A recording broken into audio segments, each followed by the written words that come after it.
Hello, hello. Hi, everyone. See people trickling in. I'm going to keep out some of the note takers that are also joining us for this conversation. Hi. Hi, Briar Rose from Sedona.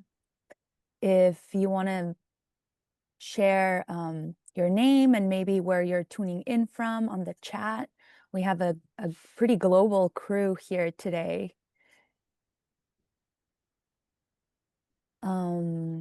Okay, so I'm just gonna dive right in and share my screen.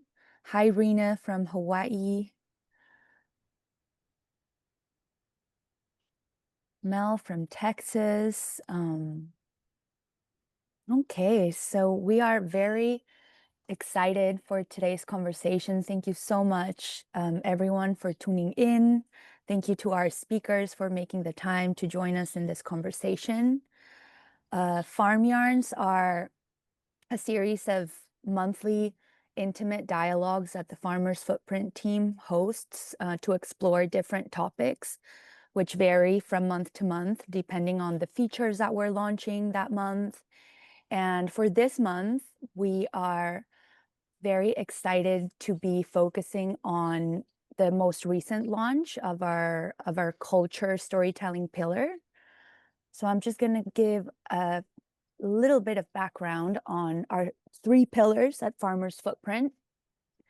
As some of you know, the organization was founded at the intersection of human and planetary health, with our co-founder, Dr. Zach Bush, being a doctor, and his background in endocrinology and oncology. That was the origin of a lot of our work and the focus. And more recently, we realized that there was something missing to those pillars, to the health and the agriculture, which was the culture piece. So we decided to include a third pillar in our work that is really focused on the culture in agriculture and the origins of the origins of regenerative agriculture, which a lot of the times stems from indigenous paradigms, indigenous food systems, and the relationship between the people and their environment. So for that, we are very excited for today's conversation. And for that, I would like to introduce our guest speakers, starting with Rana, then Sarela, and Lucio. Rana, if you could please just introduce yourself, share a little bit about your bio and what guides your work today. Hello, everyone. So happy to be here and be amongst Sarela and Lucio as well. My name is Rana. I'm from Jordan. First, I studied biomedical sciences in England, and I worked in the world of pharmaceuticals. And there I realized that it wasn't the answer to everything. So I moved in and studied a master's in nutrition, and there I discovered the world of Ayurveda. And that's where I fell in love with it, this ancient Indian medicine, because it made so much sense how everything is connected. So I started studying that, and I've been in it for the past 11 years.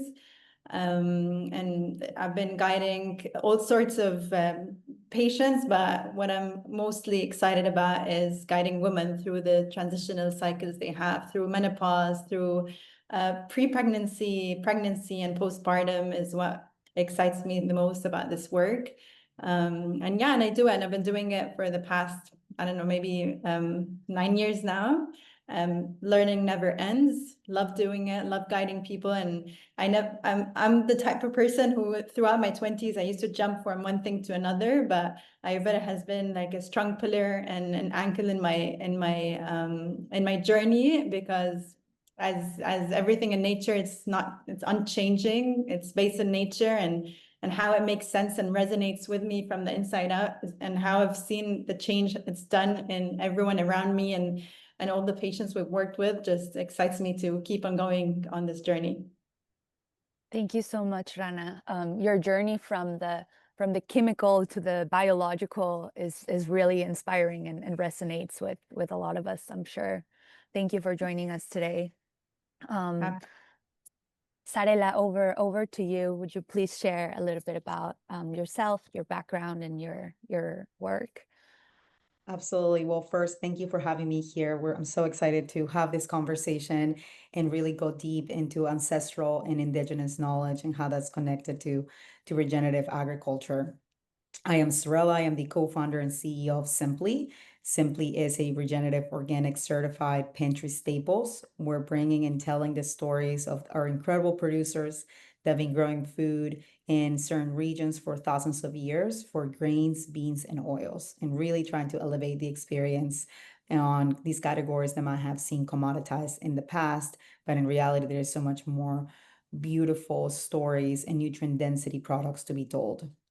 I'm originally from Peru. I was born and raised in a country that is very rich and biodiverse. We have the Pacific, the Andes, home of Machu Picchu, the Inca Empire once upon a time, and the rainforest. When I lived in Peru, I was very fortunate ex- to to live in a country with biodiverse foods and foods that are organic by nature and nutrient dense. When I moved to the US, I was faced with a completely different food system, a food system that prioritizes foods with chemicals and processed and coloring.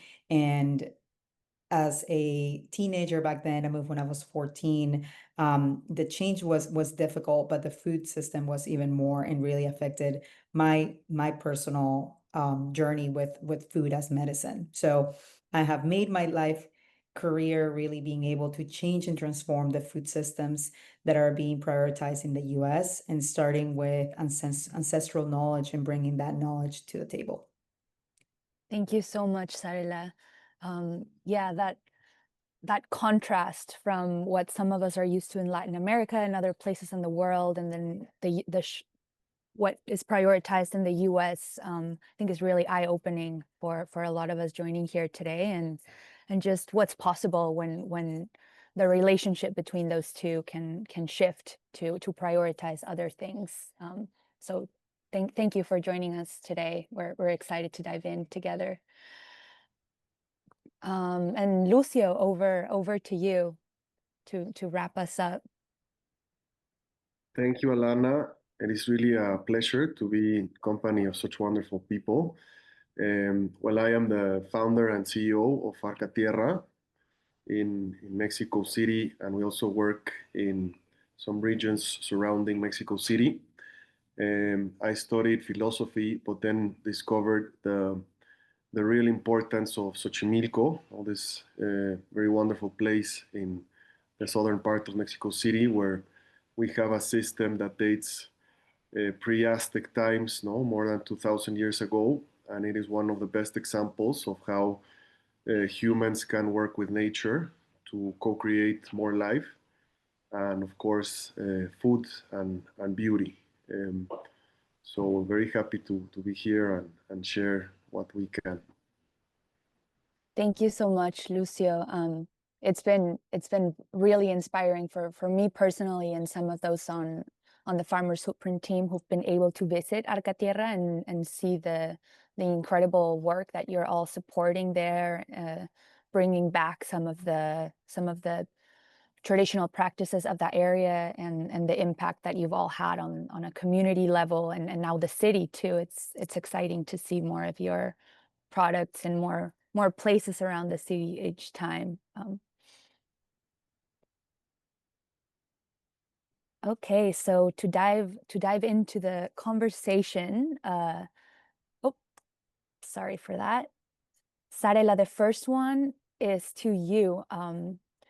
Why is regenerative agriculture inherently indigenous, and what's at risk if we fail to acknowledge that connection? That's a really good question, Alana. And it's simply, we like to say that there is no regenerative agriculture without indigenous agriculture. The principles of land management, these principles of land management are rooted in ways that our ancestors have been caring for the land for generations, passing down these practices to ensure the health of the land and food for future generations.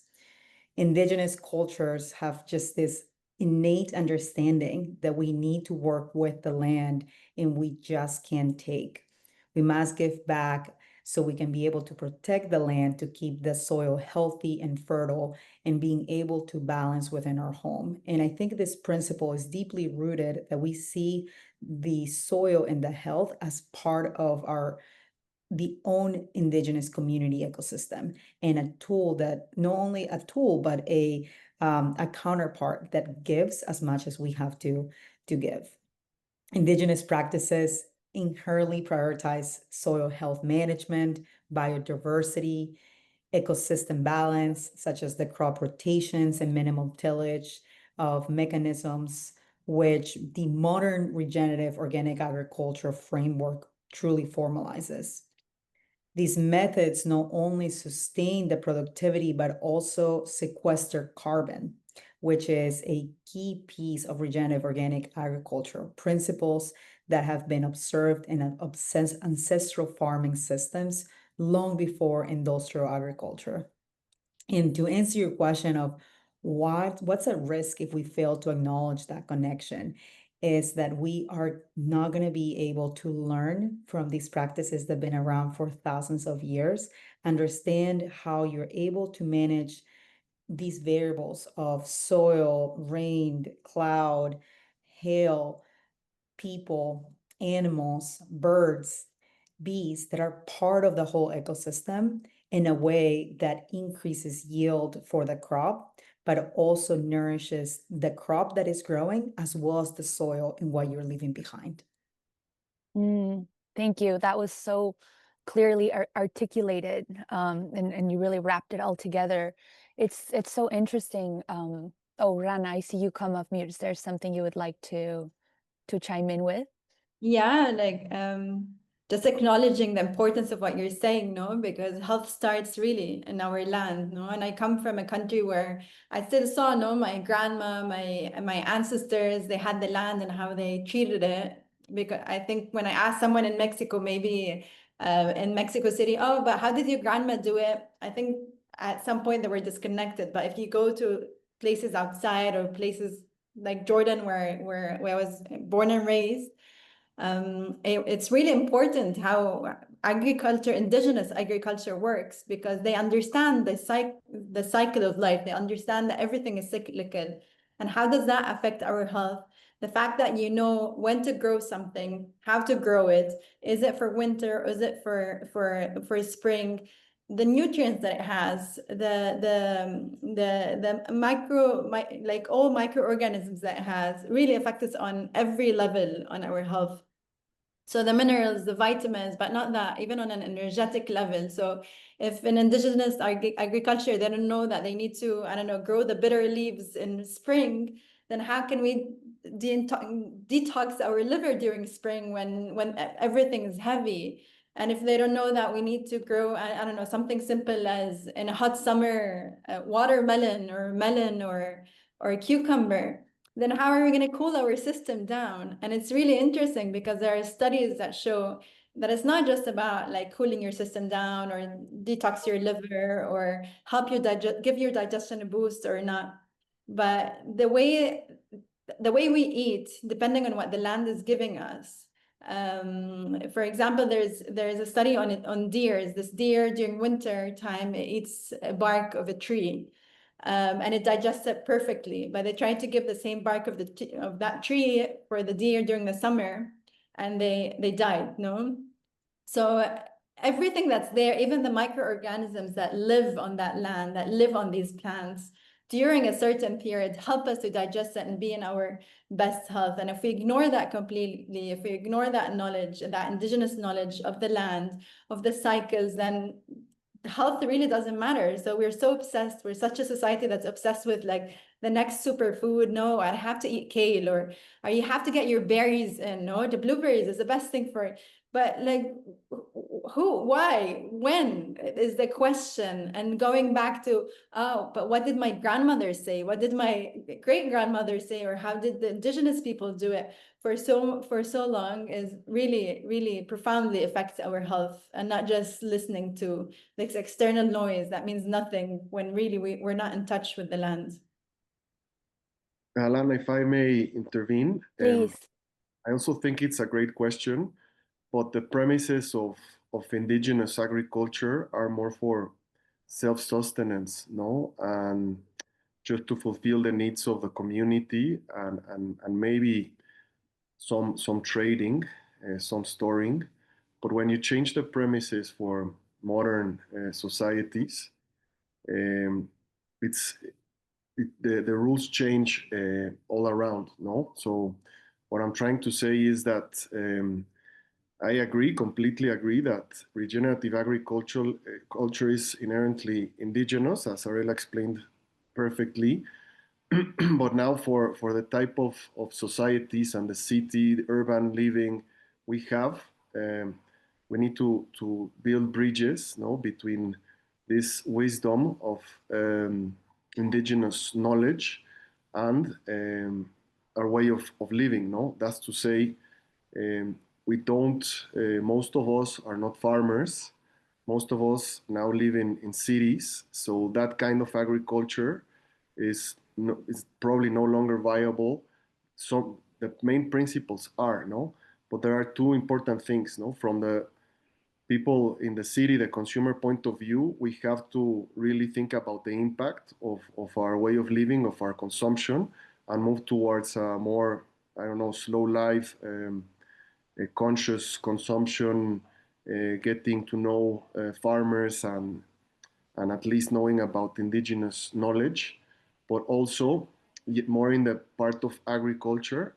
Um, for me, the greatest example is in tropic agriculture, no? That it is a synthesis between some of the agroforestry practice for thousands of years in the Amazon, indigenous wisdom, and scientific knowledge, no? In a way that together they can produce a lot of food, um, capturing carbon, no, and inviting more living beings and all of the ecosystem services, no, that we can think about. Um, so yes, for me, it's how to embrace and really get to know the indigenous knowledge, but also that we can adapt it for a more broader view. Yes, absolutely. Thank you so much.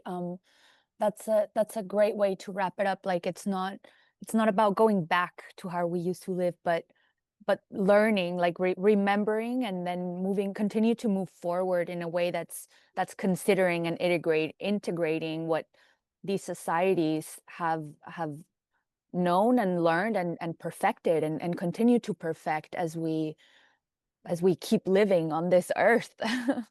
And continue to look for ways and find ways to have a more positive footprint in the ways that we eat and grow and source, and that conscious consumption, I think, is a big part of it for those of us who are not farmers necessarily. Which leads us to our next question. That's for you at first, Rana. I loved the contributions coming as well. How do you understand ancestral well-being, and how could it guide our food choices today?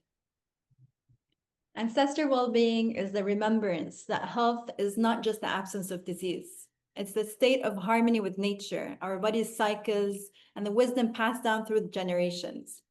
In Ayurveda, well-being is based on swasta, being rooted in one's true nature, and in staying balanced through daily practices and connection to nature.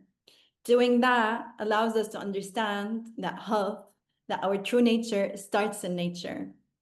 It's about resilience, not perfection. Our grandparents, our ancestors were not looking for a certain number on their weight balance. They weren't looking for their macros. They weren't looking for how much iron do they have or how much vitamin D do they have. None of that. They were living in tune with seasonal rhythms, eating with awareness, and respecting digestion as a sacred process.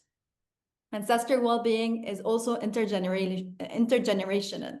So whatever we heal in ourselves, whatever we do with ourselves, with our health, ripples throughout generations, through our families and lineage.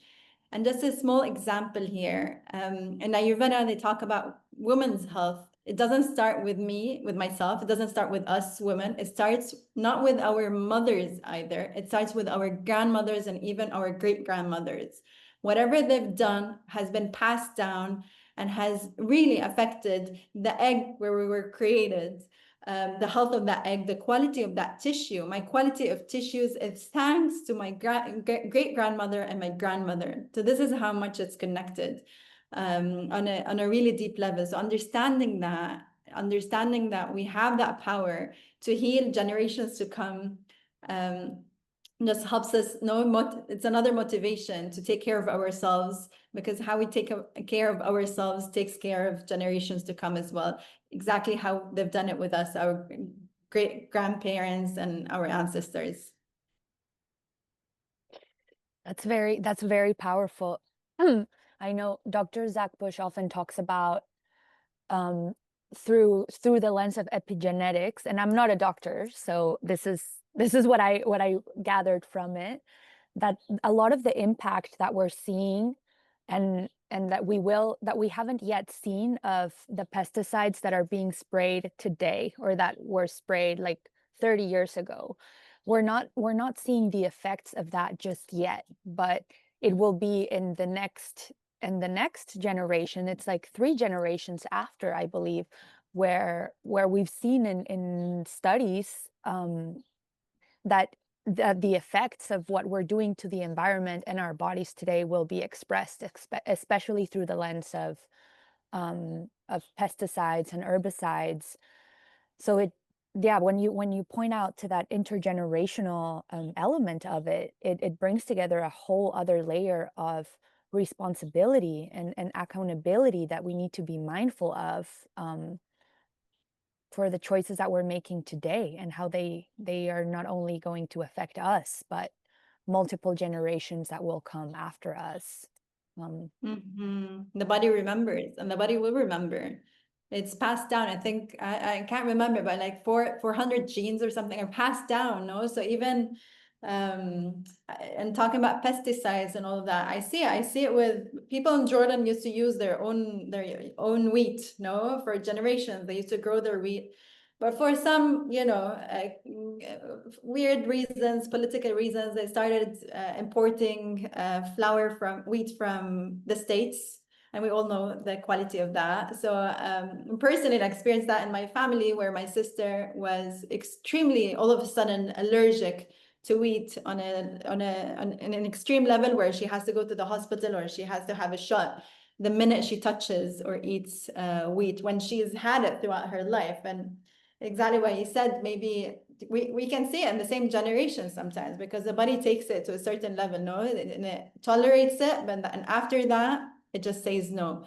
So now if she has kids or all that, big probability that those kids are going to be intolerant as well, or allergic or celiac, no, have celiac disease. And how, like, that's not nice. No, that's not, it takes away joy from them. It takes away joy. It's taking away the joy from my sister. No, but really, if they stuck to their ancient way of growing wheat and taking care of their land, rather than building all over and not importing flour from the US, we wouldn't have been in that position. I think Absolutely. also, to add to that, Alana, we forget that the earth has been around for billions of years. Ecosystems like the rainforest has been around for over 50 million years. And wheat grains are native to the Middle East area. So that wheat, that crop, is resistant and knows that ecosystem well, because it has been around for thousands of years to that specific region. And as human, the people that have grown in that region and are there from generation to generation have generational knowledge on how to grow the specific crop. So when we introduce a crop that is not native to that area, sometimes it will fail, sometimes it will thrive based on its conditions, but you have to ask yourself, what is the nutritional value that that crop has in that new ecosystem? Because it's not native to that area. And the world, these ecosystems, they develop much longer than we are here in the world, right? If we're lucky, we're going to be here for 90, 100 years, but the earth has been around here for billions of years. So our time here is so finite to how these ecosystems evolve, and the beauty and the impact that it has on the crop itself that we're eating, because food is medicine, just as much as the soil. Absolutely. Yeah, I agree. And I think the oldest baked bread was found exactly in that area. So imagine, like, it's part of their life, it's part of their history. And then if you take it somewhere else, well, it's not the same. And that's why so many people are allergic to gluten, no, nowadays, all around as well. Yeah. Lucio, is there anything you would like to add to this question, or shall we move on? I think the next one is for you. No, I think it was very well answered. Amazing. So Lucio, why is localization key to regeneration, and what do you think is the role of culture in this process? I think it's essential, no, because we cannot abstract the farming practices, no, as prior Rose commented. We cannot just take some of the techniques or methods from indigenous agriculture and just place them in a completely abstracted farming system, no? It needs to be attached and related to a culture, no? So all indigenous and peasant farmers are resisting a movement of homogenization in the world, no? Everything that tends to be the same processes, no? That you can eat, going back to the last question, no? That you can eat, especially in the States, the same things no matter where you are. And that is very harmful to culture and to health. In my experience, no, Xochimilco in southern Mexico City, it's really important the sense of localization that the farmers still have. No? They know that their way of working and their way of thinking is inherent to the Chinampas. So in that way, they think about all the process of farming and all the process of growing food in general. But that is also linked to the cultural practices they have, no, to the, even to the cosmology that they have, and it is different from even in the Chinampas. No, there are different groups of people.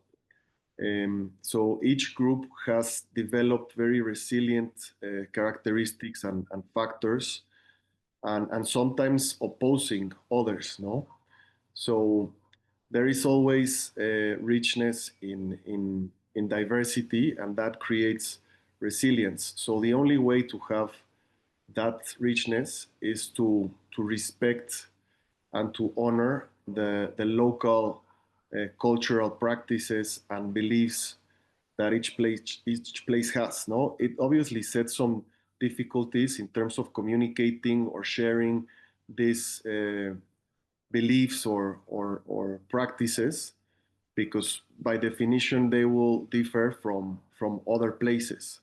That's why it's important to develop good practices of communication, of dialogue, so that we can enrich ourselves with experiences from other places, but always knowing that we have to really feel our land, no, to understand our land, and also as Rana was saying, to listen to the grandparents, to the grandmothers, because they've been here for longer than we have, and they've seen most of the changes, the dramatic changes that the land has suffered. So many of the answers are in them, no, of how to recover and to restore all of this. And lastly, in terms of peasant farming, we've seen an exodus, no, that maybe in developed countries happened at the beginning of the 20th century or at the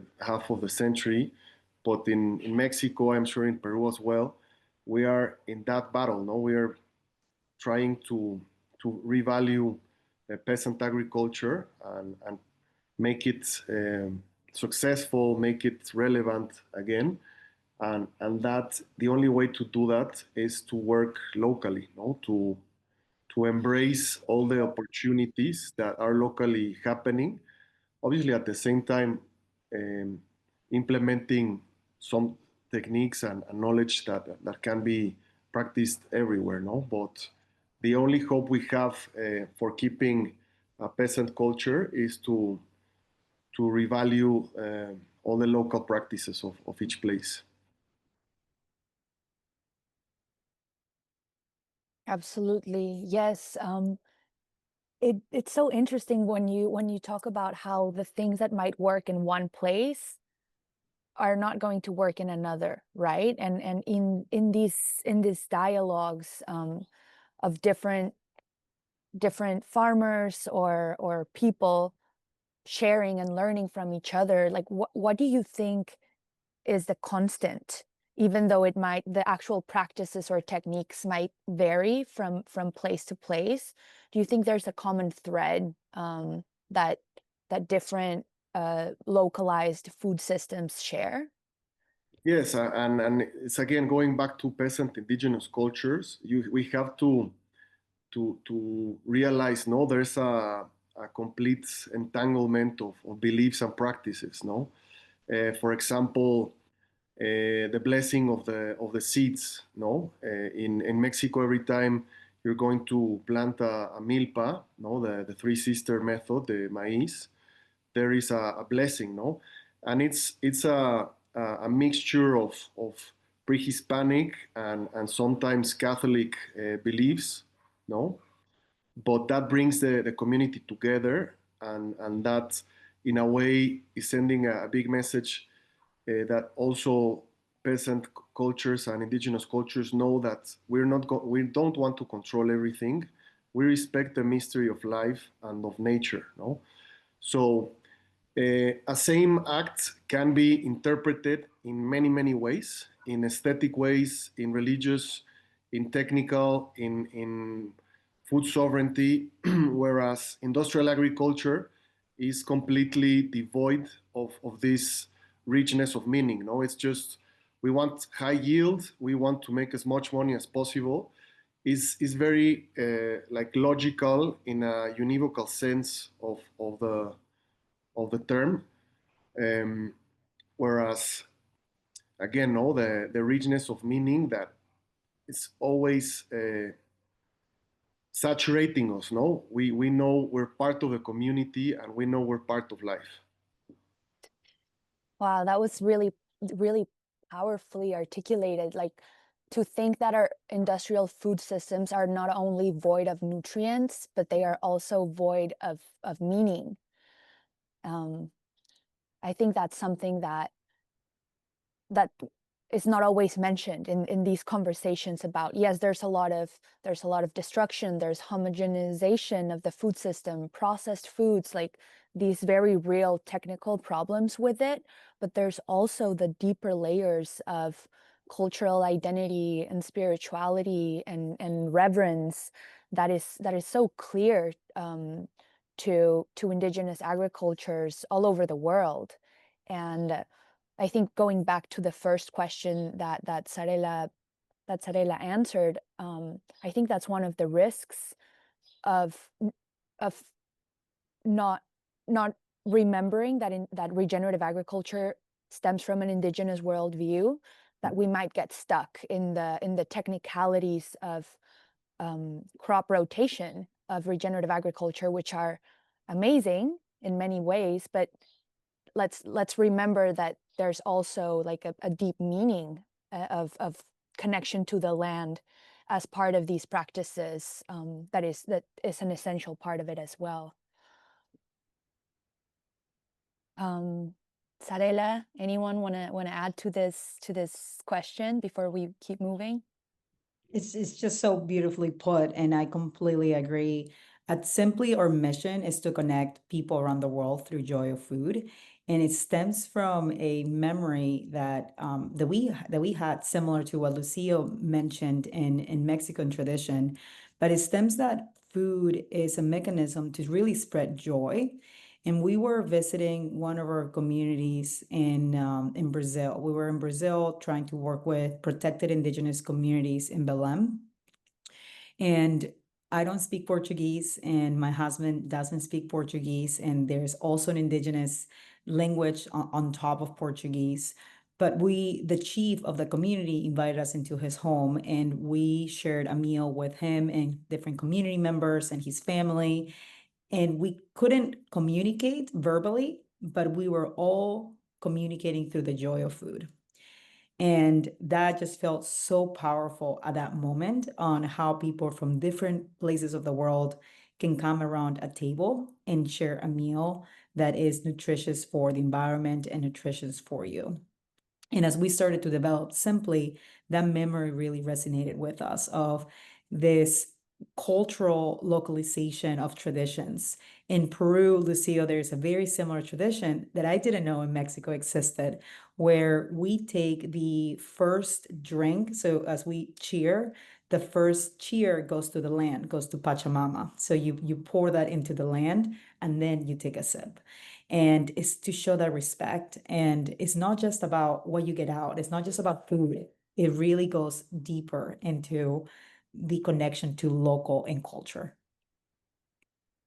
Wow, that's so beautiful. Alana, just if I may add something else, no, that's Always. thank you. Like it's something that it's been running through my mind like for the past couple of years, maybe more. No, and I'm so glad, no, that we have this conversation because um, there's this in idea or desire, no intent of going back or becoming more indigenous. No, it's something that you're born with. No, if you're not born a peasant or an indigenous person, it's not like if you can become one. No, and so for all the rest of us, that would like to learn more about this, no, and would like to create a more just food system and health system. I think it's important just to be aware that it's easy to over romanticize, no, all of this. Um, and yeah, just last week I was with a friend from Ecuador who works with indigenous communities and is talking about bio indigenous science, no. So from my point of view, no, having studied philosophy, we have to be a bit careful, no. Those of us that studied in the, let's say, Western or North Atlantic paradigm, we've been taught how to make objects of all things, no, how to make cause and effects instantaneously and gain and profit, no. So we cannot take that chip out of our heads and put another one. And the same with indigenous practices. When Sarela goes to Brazil or I go wherever, no, when we have this exchange of knowledge, many times indigenous farmers or peasant farmers are learning concepts of way of thinking that are not indigenous, no. So this is to say that in very simplistic terms, there are two very big ways of looking at the world, and both have very important values and advantages. One of them is destroying the world, and we know about it, but we all rely here on those concepts to explain ourselves and to do our work. So first of all, we have to be careful of how to convey this, and second of all, we have to be also aware that there is a lot of value, no, in this way of thinking. But the real challenge lies in creating a synthesis where the Occidental or North Atlantic way of thinking does not make everything into objects and to commodities and to, calculation and manipulation, no? How to use those experiences that go 3,000 years ago, no? It's also kind of indigenous knowledge, no? Developed through many, many centuries, to relearn how to connect with the land, no? And for me, the best way, as far as I know, is through agriculture and through food. No, as we've been talking about, when we practice these kinds of agriculture, we relearn that we humans are animals and that we can play an important part of the ecosystem, and we can play functions of not only restoring, no, but of making it more complex, and that brings, as in food, a very important sense of joy and of well-being, no. So one of the best ways is practicing regenerative agriculture, and another is through food.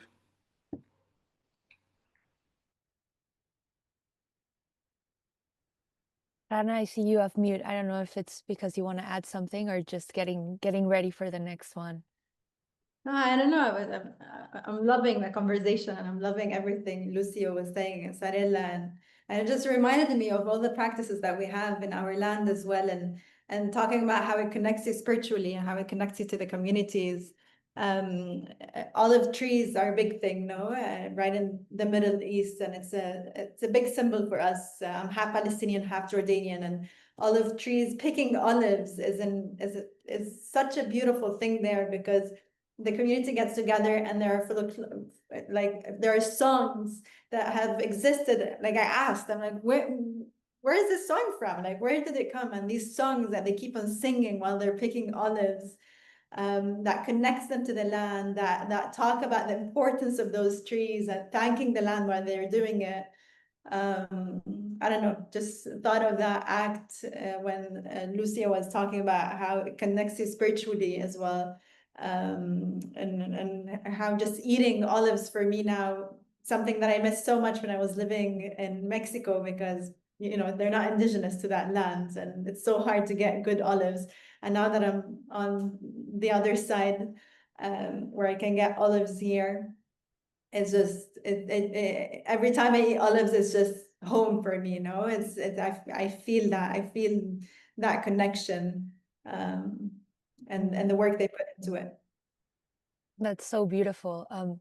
Even just listening to you share about like the songs or the rituals around that, I think from my perspective, some of what Lucio was speaking about, like how can we find that synthesis that does not let our learned ways of going about business or language and dialogue, like creating commodities that we learn growing up, going to school, living in modern society.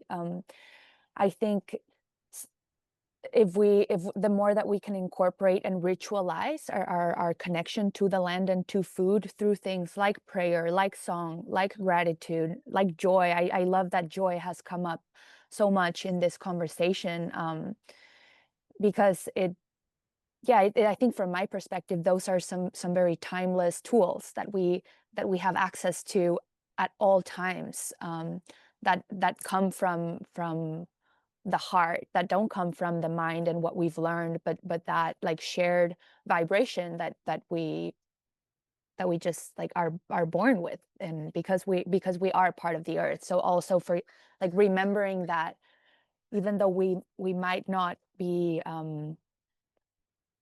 we might not be born into indigenous paradigms, many of us, we can, no matter where we're from or where we're born, we can always reconnect to our lineage. Like no matter who you are, if you go back enough in your lineage, you will find like a tribe and ancestral practices that each of us are connected to, and so learning, like going to those places and learning what those people did, or what the people in the land that we live on, and the native peoples to those lands, what they did, what worked for them, then we can start to find ways to get closer to that synthesis that Lucio is talking about, of the ancient and the modern too, and like where, not only where we come from, but also where we're going. Rana, the next one is for you. How do food rituals and intuition reconnect us to ourselves and the land? And what does it mean to eat with reverence? Ancestor systems like Ayurveda teaches us to eat according to our individual body type, no constitution. It's the season, the time of the day, rather than just following trends. It's not about looking for how much carbs, how much protein you're eating. If I look at, again, what my grandma used to do, they used to eat eggs once a week. It used to never be something that's on a daily basis, no? Or they used to, till last month, I visited Jordan, and I saw my older uncle, who was almost 80, foraging green leaves, bitter green leaves, because it was spring. So there's this very specific green leaf that grows in spring around. It's just wild. It goes all around. And he was foraging that green leaf from the side streets to get it and eat it on that day. And I think that's what Ayurveda is about. That's what ancestral, knowing of what you need to do.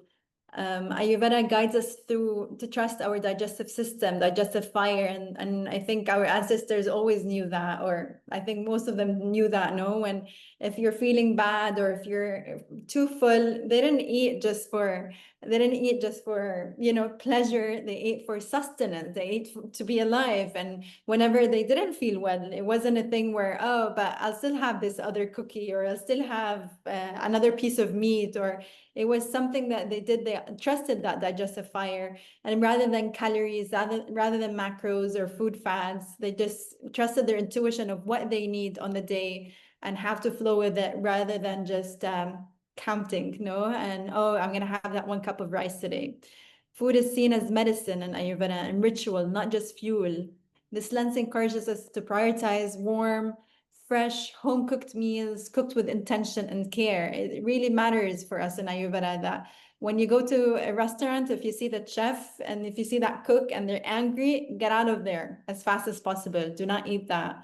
That energy is going to go into you and through that food. So really, food is medicine, not just for the physical part of it. It's also for the energy of it. It also reminds us to localize and personalize. What nourished our ancestors and their climate and context may nourish us more than imported superfoods. So not care about, I don't know, spirulina or maca powder, or I don't know what's on the, or chaga mushrooms, or I don't know what's trending now, no? All these superfoods that come from all around the world.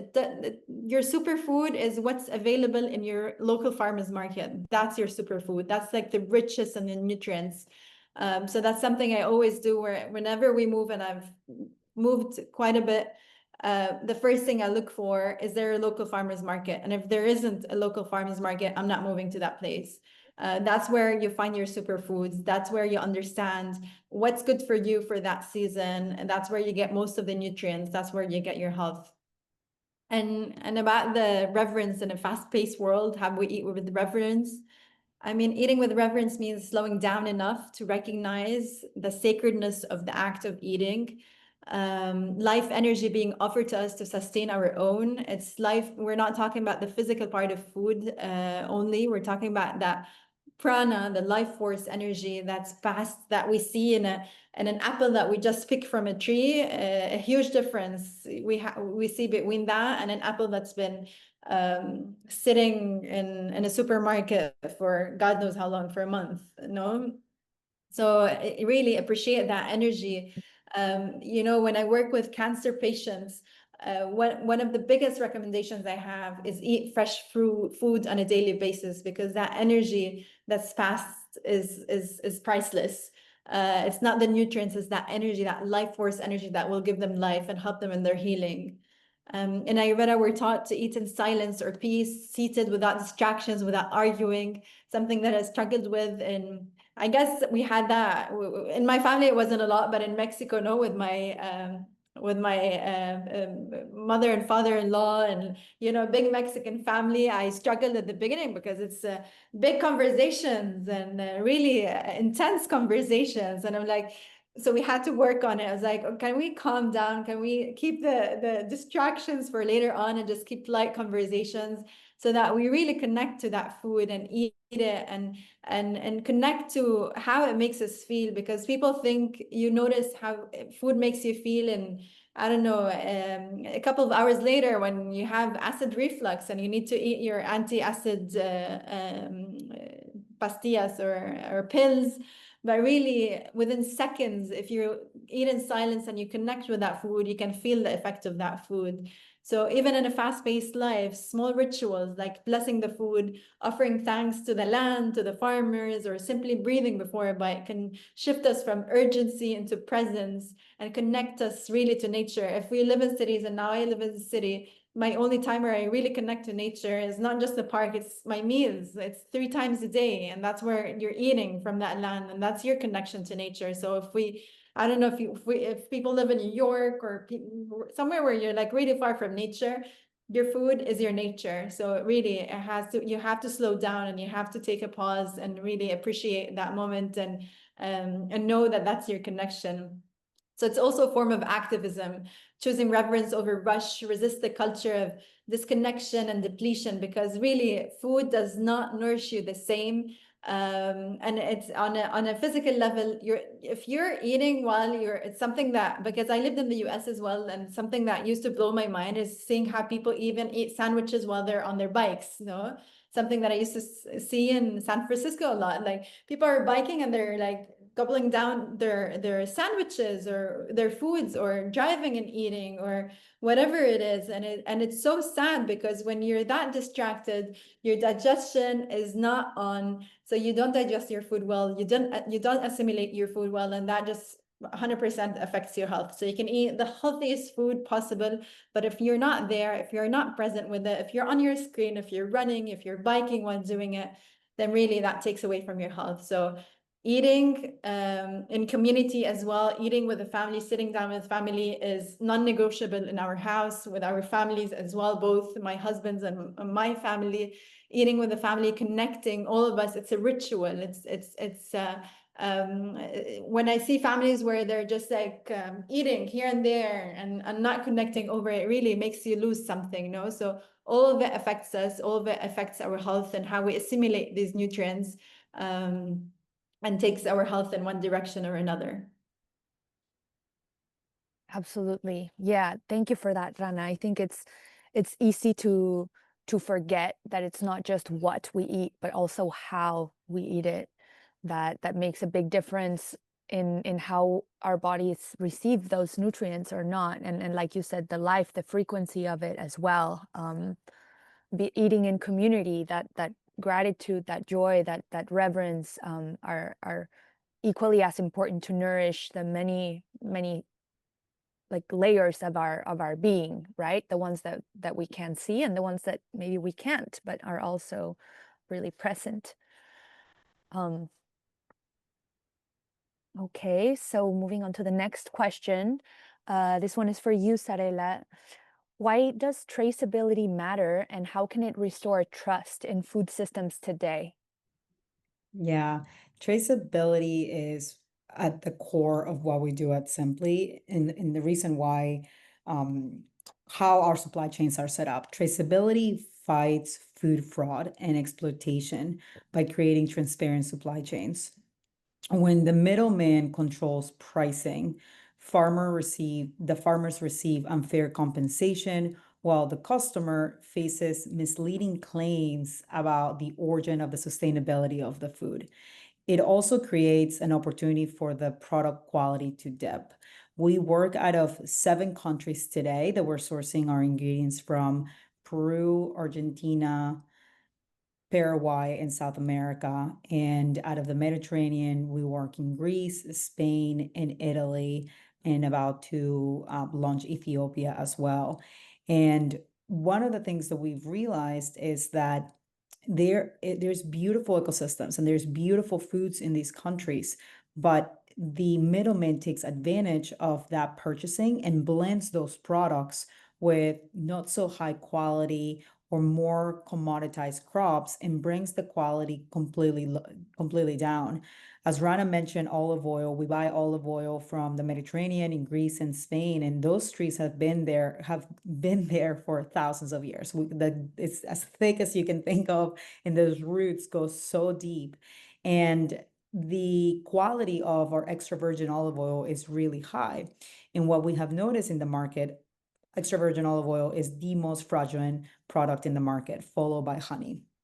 is that you have these companies and these middlemen and these traders that take a beautiful single crop Asian harvest, cold pressed extra virgin olive oil, and then they blend it with a lower quality extra virgin olive oil. And that's the majority of the high quality products. So it never really makes it to the mass market.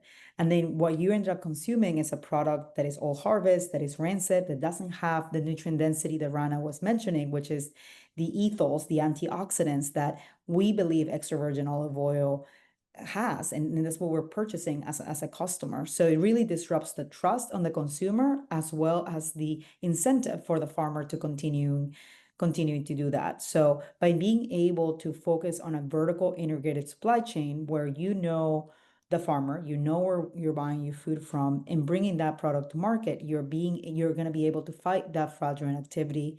You're going to have 100% traceability of where your food comes from, hold the farmer accountable to certain farming practices just as much as we're supporting them, they're supporting us into the market. So it is a check and balance to make sure that they're also upholding to certain practices that they've mentioned that they're doing, or certifications and claims that we have into the market. So this vertical integration and understanding where your food comes from for Simpli is really important, because that's what we are sharing with our customer and our final customer and the product that we're selling at the shelves. Thank you. Yeah, could you speak a little bit more about, for the people tuning in here, like what is a vertically integrated supply chain, and what are some ways that consumers can interpret the different certifications that are out there, and like what does third-party certification mean, and why is that important? Yeah, I can certainly speak up about that a little bit. On international trading, there is usually around 6 middlemen that touch a product before it gets onto the hands of a US consumer, at least. So at Simpli, what we try to do is we try to merge as many of those middlemen as we can for us to really focus on the operational and the logistics piece of things, let farmers do farming because that's what they're really good at, and for us to bring the product to market and tell the story of where food comes from. So these middlemen, the supply chain goes, you have the farmer, you have the local trader, that is the person that usually has the closest advantage to the farmer, and they're the ones that are compiling product by higher volume. Then it's moved to a processor that is usually based in more developed cities. So farming is usually very rural areas, and the processor is going to be closer to a port or closer to infrastructure where these processing facilities are based out of. So the product gets there, and then you have the exporter, is the person that is going to take that product, stuff it into a container, and do all the paperwork needed for export and ocean freight. And then you're going to have in the US side, you're going to have an importer that takes that container from the ocean and does all the paperwork necessary with FDA, regulation, QA to bring the product into the US market. And then in the US, you can also have a broker here that represents that trade. And then you have your warehousing, and that goes directly into your distributor, and then your distributor goes into the shelf of your supermarket or into your restaurant. So lots of middlemen in between, and a lot of opportunity for fraudulent activity to happen, and traceability not to be able to be tracked at that level. So it's simply, we try to consolidate as much as we can. So we work with the farmer directly. We bring the product for processing at country of origin, where the exporter, where the importer, where the warehousing, and then we work directly with those distributors to get your product and Simpli products to your hands. And that allows us to know that it's being upheld to a certain level of quality. So our quality team really focuses on not only what are the farming practices that are being done at the ground level that is going to connect to the nutrient density of the product and the single origin and the taste and the flavor, but how is it being processed? And is that lot that I bought from that farm the lot that I'm getting on the shelves at the customer? So it's really important to tell the story and to have control of that inventory as it travels through different hands. Thank you. Wow, you're really like involved across every step of the process to ensure that standard that that you uphold. I also know that you're very involved with a Regenerative Organic Alliance or Regenerative Organic Certification. Yeah, I don't know if you'd like to speak a little bit about like some of the standards that are being developed and implemented at an industry level through that through the work that you're doing with ROC. Sure. In the certification landscape, it seems like there's a new certification that comes onto the market every month. And there's a lot of certifications for customers to understand and to see, is it non-GMO project certified? Is it organic? Is it regenerative? Is it gluten-free? And as a person that lives and breathes in the food industry, I sometimes even get confused into what certain certifications are. But I do have to say that certifications are important because it creates a set of guidelines and frameworks that validates the work that the farmer is doing, but also the messaging that you're telling to the customer. And at least it puts a barrier for greenwashing into the shelf. Specifically now with the movement, and I saw someone in the comments mention this, is the regenerative agriculture is based on indigenous agriculture and indigenous practices. And we can't just pick, just a few that we like and say it's regenerative. And that's what we're seeing in the space today with the term of regenerative, right? It's not a federally regulated yet. So there's different structures of what is regenerative. Some people call regenerative agriculture systems that are using pesticides and chemicals. At Simpli, we don't believe that there's nothing regenerative about using pesticides and glyphosates into your operations and calling it regenerative. We applaud the work that communities do to transition to that state once they were using fertilizers and synthesizers into their operations. And that is a transition to get there, but it's not to confuse it with getting it to that gold state of regenerative organic agriculture. So the Regenerative Organic Alliance and the Regenerative Organic Certification focuses on three main pillars. The first pillar is soil health. So not only looking at what you harvest, making sure that it has to be without pesticides and follow the USDA organic standards, and it has to be organic certified, but also what do you leave behind? And that is the soil. So what are the different methods that you're doing in your agricultural practices to maintain a healthy soil and carbon footprint in that agricultural environment? Second is animal welfare. How are you treating the animals in that ecosystem that are helping you be able to have that crop? So looking at the standard of how are cows or bees or birds coming into play. And then third is being able to take care of the people, the social fairness. So it really builds on the fair trade or fair for life social fairness status, because without people and without their leadership, there wouldn't be a crop. And we've been exploiting people and their livelihood for way too long for them not to make a fair standard on food. So the Regenerative Organic Alliance and the Regenerative Organic Certification focuses on all those three. And at Simpli, we believe that it's really important to get there, but it's also just as important for the people that are still in the race and the ones that are transitioning and being able to get there. So we have our internal regenerative pathway program that we meet the farmer where they're at and we help them get to that standard, even if it takes 3 years, because we find trace of chemicals in their land, or they're already practicing organic practices and they want to get access to a certification and financing, and being able to give them the tools to get there. And we're able to take that product and being able to position it and work with incredible partners in the food service side, like Sweet Green or True Food Kitchen, that are able to support this transition and work while our product on the shelf at Whole Foods is regenerative organic certified. Amazing. Thank you so much for sharing more details into that. Yeah, it also seems that feels like especially important in the context of how the US is structured or distributes some of these products. Lucio, I'm curious to hear if you would like to share a little bit about what has been your experience with certifications in the work that you're doing at Arca Tierra and IAX, and some of the conversations around that in your context? Well, we really haven't certified anything because we sell directly to our CSA members and to people in the city and otherwise to restaurants.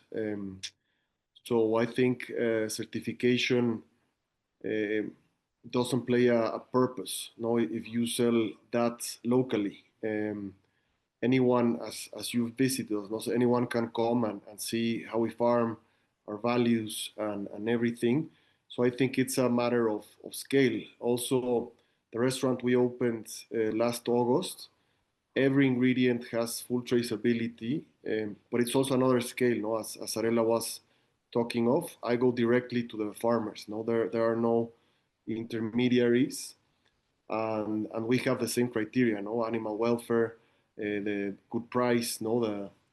The regenerative agriculture, everything in those terms. So it's like this paradox of why we have to certify practices that are good for the community and for the ecosystem and for the client, and that costs, no. In my scale of farming, certifying means a lot of work, and basically you need someone to work full or half time just by filling up all the questionnaires and the forms, and it's just really a hassle that for us is not worth it. But again, it's only for us. No, I'm not saying for many cases certification is a very important and good idea for us. It's just something that we don't need. If we were ever to sell in supermarkets, not really wanting to do that, or exporting, we have now an ongoing project of medicinal plants for infusions, and we would like to export those. So then we would need to find a good certification process.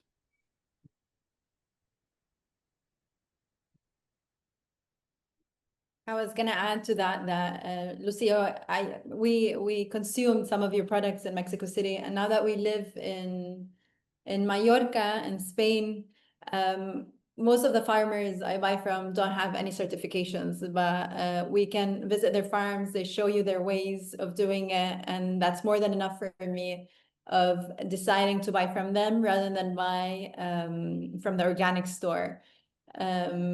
The food tastes different.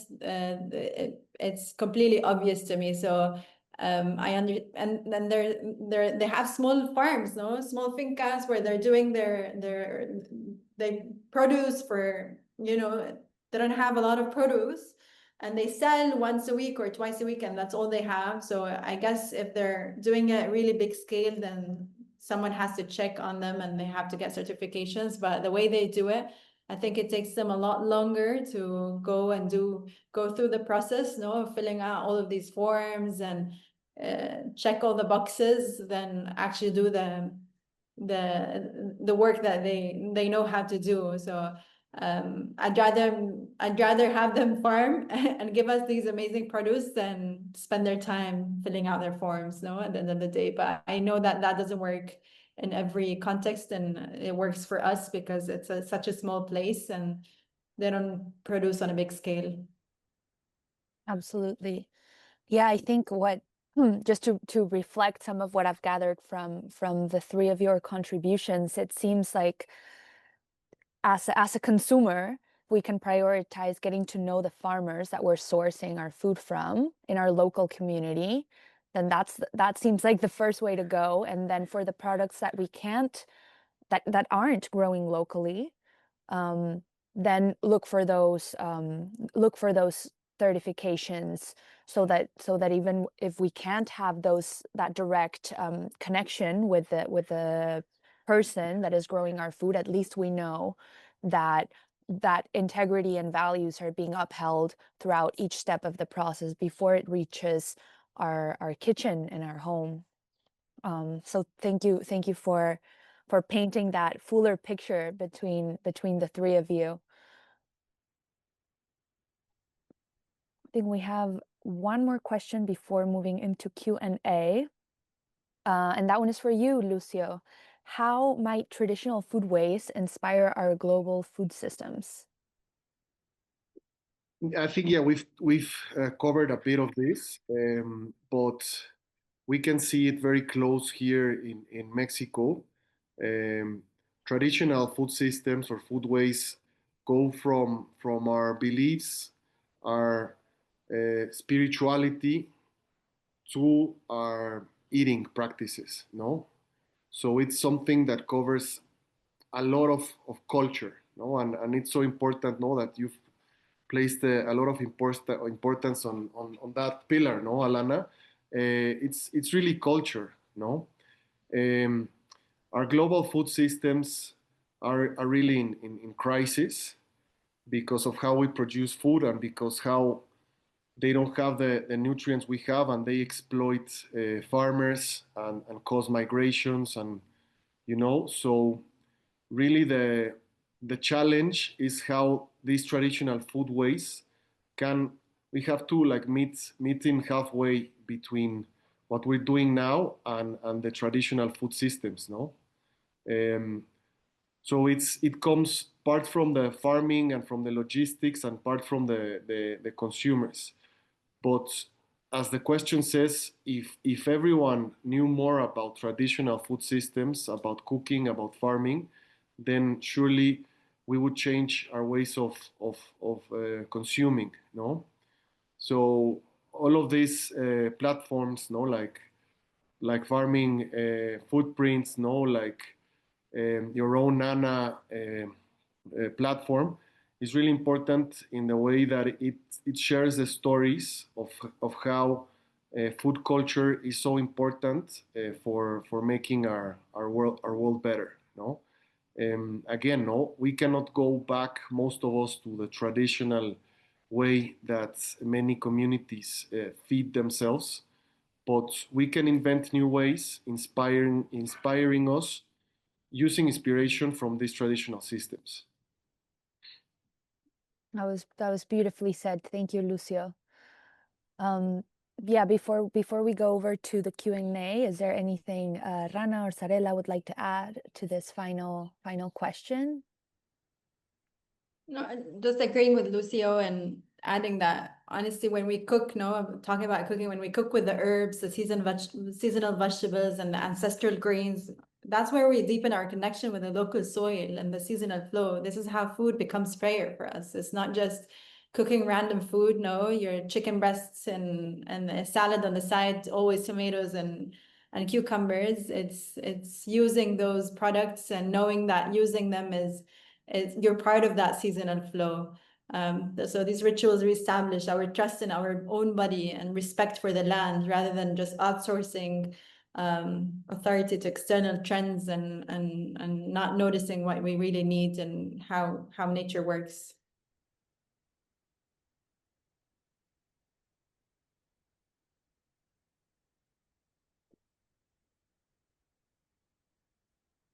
Yeah. Just to add to that, I guess, Alana, it's that I always say this is when you go eating, just make sure that you're having a diverse diet, because ecosystems are diverse.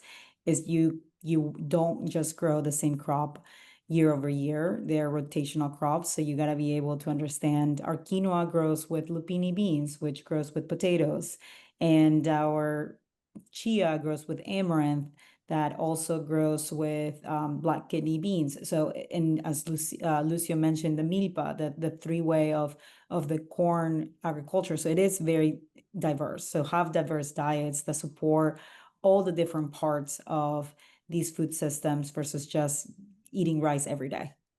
Yeah, in that same sense, I think the traditional food ways teach us some contention, no? Living in the city, and now even after, more so after COVID, with the apps we have on our phones, we can buy food and have it in less than 40 minutes, no? So that makes a lot of damage, no? In many ways. So as Sarela was saying, no, traditional food systems, they teach us to eat seasonally and to really enjoy what's in season. It's funny, no, because we've so disrupted now all those kind of processes that in Arca Tierra we've had some complaints. In summer, right now in Mexico, we have a lot of apples, no? And we have some clients that say, please stop sending us apples. No, we no longer want them.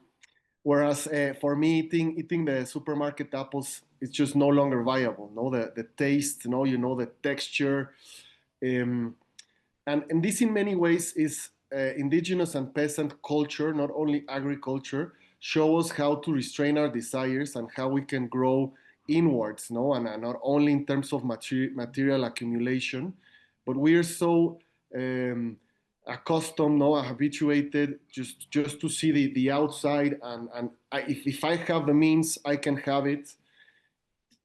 Peasants agriculture and culture teaches us that, no, not only because you can have it, you should have it, and you can enjoy if you contain yourself and if you share in a traditional festivity when the harvest happens, when that particular system of milpa will give you the elotes, the fresh corn, no, and then the tortillas. I mean, an important question is, why was that system so utterly and mostly destroyed? No, how did that happen? No, how did historical processes and how the industry and the marketing ways of selling things really got to everyone in such a profound way? No, and also what are the things that we can learn from those systems? It's not only just putting it in the trash. No, it's much more complex than that. No, but just like going again, uh, working with nature, cooking with nature teaches us cycles, teaches us a temporality that's different, very different from the one we have grown accustomed to in urban modern lives. And it's not only bad for us, it's really bad for the planet. It doesn't let us share and enjoy properly. So the best way to unlearn all of those things is to get closer with indigenous knowledge and agriculture. Just adding on to that, both about, the apples. There's so much wisdom that you're getting so many apples now, no? After the heat, the body needs it. But also adding on to the diversification that you were talking about, Sarela. Everyone is crazy about the probiotics, no? The brands of probiotics they're having. Where are your probiotics coming from at the end of the day? From your prebiotics. To have a really healthy microbiome, you need that diversity. So a British doctor was talking about how you need to have at least 30 different plants, no, during the week to have a healthy microbiome. And where does that come from? Was from the diversity of our agriculture. So if people keep growing, something that I was impacted by, when I lived in Oaxaca in Mexico, and all the crops that I was seeing on the coast were just sesame seeds, peanuts, and corn, and that was the only thing. And while in the mountains, they were growing a whole diverse thing that was beautiful, that was rich. But yeah, people keep on talking about not having healthy microbiome. They can't digest their food. Well, look at the diversity of the foods that you're eating. If you keep on eating carrots and broccoli every single day throughout the year, then you have to question yourself and maybe look at what the earth is giving you, what nature is giving you. It has a lot of wisdom in it. You always have to diverse it, so that change it up so that your microbiome is as healthy as the soil you're eating from. Mm-hmm. Yeah, we were really the Farmers Footprint team. We were at a conference last week on nutrient density, and it was really interesting to start seeing some of the tools that are being developed to measure the how much more nutrient dense regeneratively grown crops are. And at the same time, I couldn't help but think like, well, it's so funny that we feel like we need these tools to tell us that these foods are better, when it, like, for years, it's like if I would have told my grandma that I wanted to eat a tomato at this other time, or a fig at this other time, it would have been like, you're crazy, like it's going to be flavorless. It's not going to be good. It's not the time for that. And that was like obvious.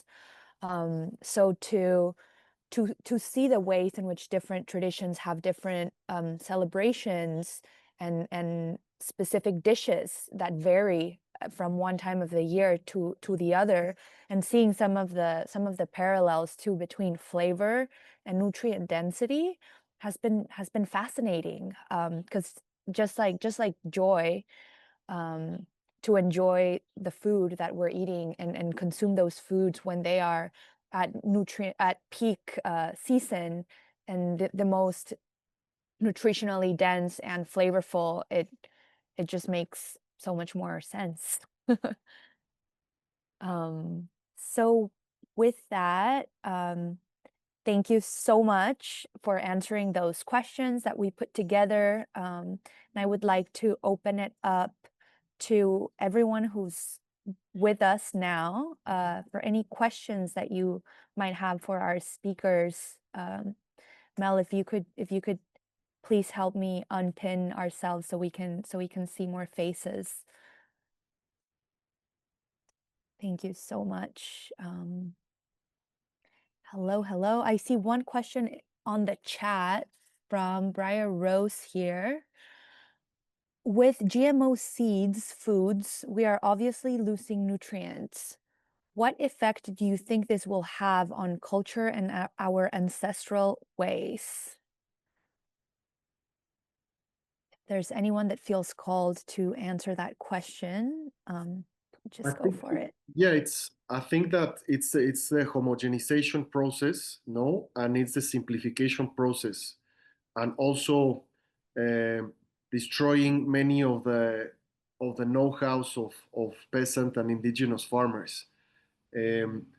So this goes completely against the food cultures, the traditional food cultures.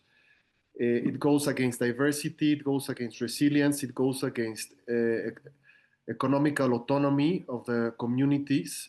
It goes against flavor, because it's food that is grown mostly for yield and to resist many of the agrochemicals, no, that are sprayed on the crops.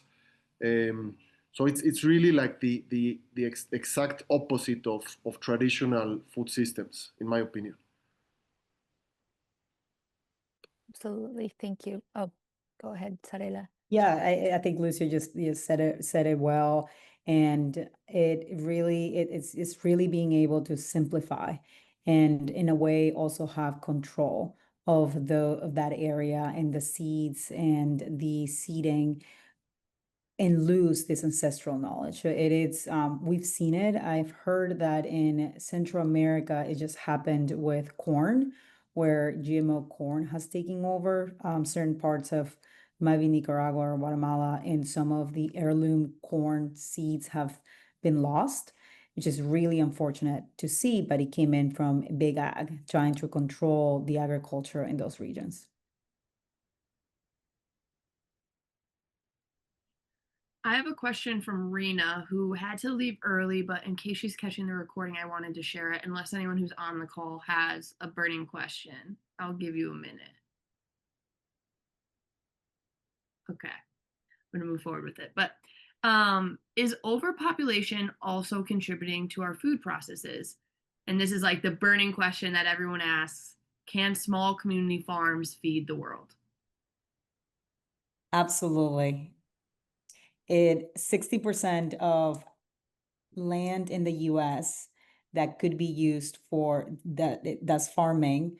60% of the farming land in the US is used for fuel, and in different parts that does not feed the US consumer. So it could absolutely be used in order to implement regenerative organic agriculture and feed the US consumer locally. It's also important to know that actually traditional agriculture feeds about 50% of the world, no, peasant farming in general, in countries such as India, as Mexico, as Peru, no, in most of the South Africa, like sub-Saharan countries. So it is a system that already works, no, but for, let's say, developed countries, of course it can work. The only thing is that we would have to change our ways of consumption, no, what we were talking about. We would have to rely on the seasons. We would have to have more variety. We would have to learn to eat differently, no, and to wait and enjoy. So it's not a technical challenge. I don't think it's a logistical challenge. It's more from the consumer culture part that we need to embrace different habits of eating Mm, and supporting farmers, no, obviously. it really is a two-way street. It's like it's not just about asking the farmers to transition to organic or regenerative, but really the consumer behavior needs to shift as well to like meet each other halfway in that. Well, there aren't other questions from the group. Thank you so much for joining us for this conversation and this launch of the culture in agriculture pillar. We are very excited about it. We are very excited and grateful to be in community with both of you. Thank you for sharing your perspectives, your experience with us. And we look forward to continuing this path alongside you and your businesses, your projects, your communities as well. Thank you. Just so much gratitude to both of you and Rana as well, who had to leave, but we're very grateful. Thank you. Thank you both. Thank Really you. appreciate it. Thank you, Lucio. Great meeting you. Nice to meet you, Sarela. Thank you, everyone. Thank you, everyone. Goodbye. Thank you.